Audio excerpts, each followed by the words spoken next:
Hi everyone, Karen here from Holistic Essentials Therapy and Consulting. Self-belief. I don't know about you, but this has certainly been something that I have really struggled with throughout my life.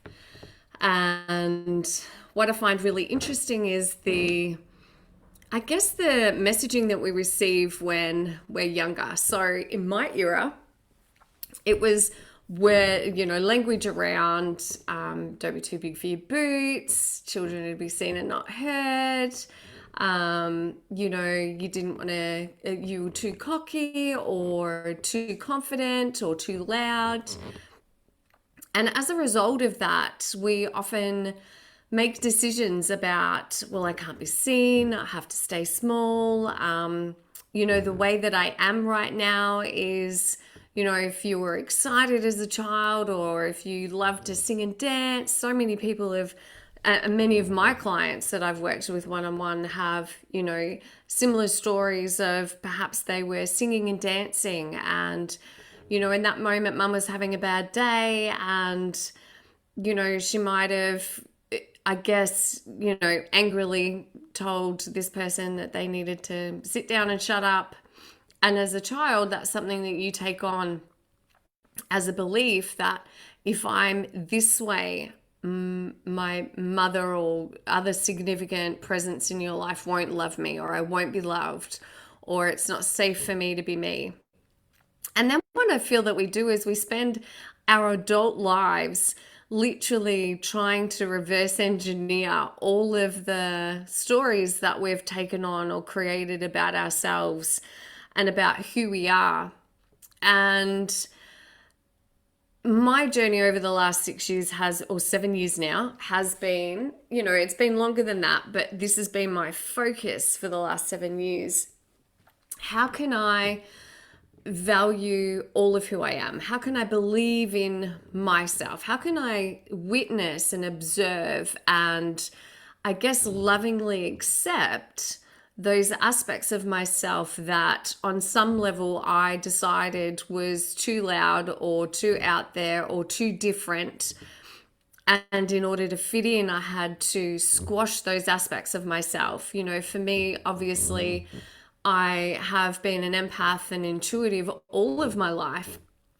And those just weren't qualities that were spoken about or known about growing up.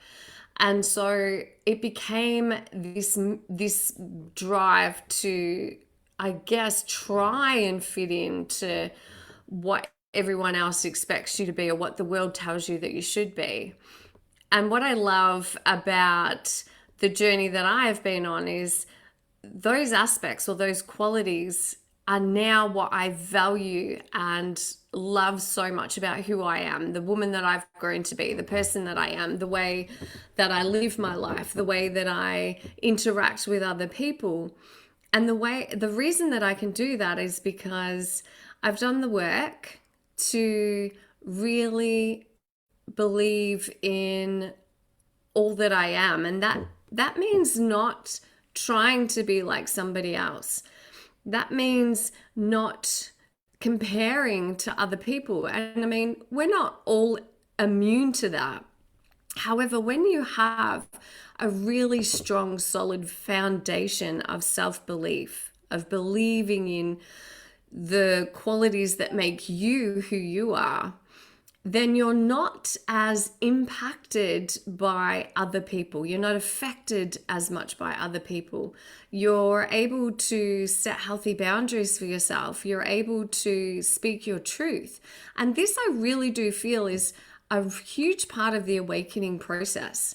The awakening process is identifying those structures, those beliefs, those relationship situations that no longer support you in a loving way, in a compassionate way, in a way that gives you the space and the freedom to firstly discover who you are and then feel that you have the capacity and the environment to then step fully into that version of you, the version of you that was meant to be you before the world told you who you should be. And this is what excites me so much about my Awaken program. This really does feel like the really key points of my awakening process and all of the self-development and professional development that I have done over the years. What I love most about the women that I work with is, someone might turn up literally on my doorstep or online, and a lot of the times the question will be, how can I stop criticizing myself? How can I stop hating myself? How can I stop punishing myself? How can I stop thinking this way about myself?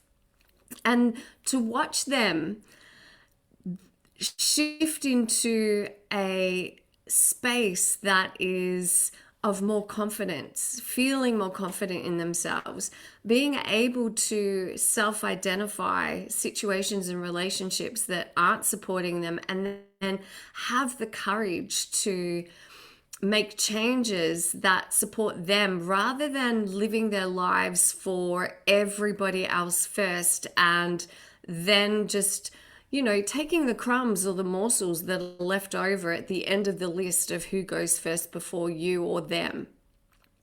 And so in my Awaken program, one of the key areas that I am so excited about is the self-belief. And there are beautiful processes in there to support you in identifying your strengths and understanding some challenges that you may have, and giving you tips and tools on how you can actually live your day-to-day life in a way that those challenges that may come up for you don't cripple you, they don't set you back. Or if it does set you back, your ability to move through that, to process it, to rise above whatever life brings up for you, is such a profound way to be able to live your life, to live a fulfilling life. And it doesn't mean going out there and, changing the world. Often in our awakening process, when we begin to go through that, it's about how can we change the world. And one of the biggest lessons that I've learned in my own journey was, how can I change inside of me? And that's not conforming me to other people. This is, how can I have an experience of transformation and change within myself in understanding myself. Now, for me, that was, how can I speak kindly and compassionately and lovingly towards myself about myself? How can I believe in myself more fully so that I'm not relying on people outside of me to give me a sense of my worth, to make me feel validated? How can that come within? How can I be the change that I want to see in the world? And as we move into the energy of 2021, this is such an underlying, I guess, what's the right word? It underpins the energy of this year. This year is all about change. So how can we change in a way that is supportive to all that we want to be and do? And when that happens, and I've watched this in so many of my clients, their relationships improve, their family relationships improve, the jobs that they manifest improve. They become more aligned to their own personal values and integrities. We have those within us that really, I guess for me, it's so important to live an aligned life, in that what you think and what you feel and what you expect is how you actually live your life. So walking your talk. When you walk your talk, you're actually living an aligned life. That's the most simple and basic way that I can explain it. And so self-belief is part of my Awaken program. So there's more than one area that we will be working on. It's an online program. And it's a 4-month program. And so there's fortnightly calls with me. And so if you are feeling that, 2020 really, I guess, highlighted for so many of us what's not working for us, what is working for us, and gave us an opportunity to say, well, I actually want a little bit more out of my life. I want to live a more meaningful life. I want to be able to have deeper relationships with myself and those around me. And I am just so excited for this program. It's starting on the 2nd of February. And I would love to have you join a beautiful group of women who are transforming through self-belief, self-value, self-focus, and self-love. And if you would love to know more about this, please reach out, send me a message. Happy to have a chat, and I'll pop the link in the comments for you. We have some beautiful weather here at Phillip Island, and I am really looking forward to self-care practice today of getting my feet in the water, connecting to Mother Earth, and allowing the energy of the sun to really fill and light up all of my cells. It's a beautiful healing way to take advantage of the sun's rays. So much love to you all. Look forward to chatting again soon. Bye.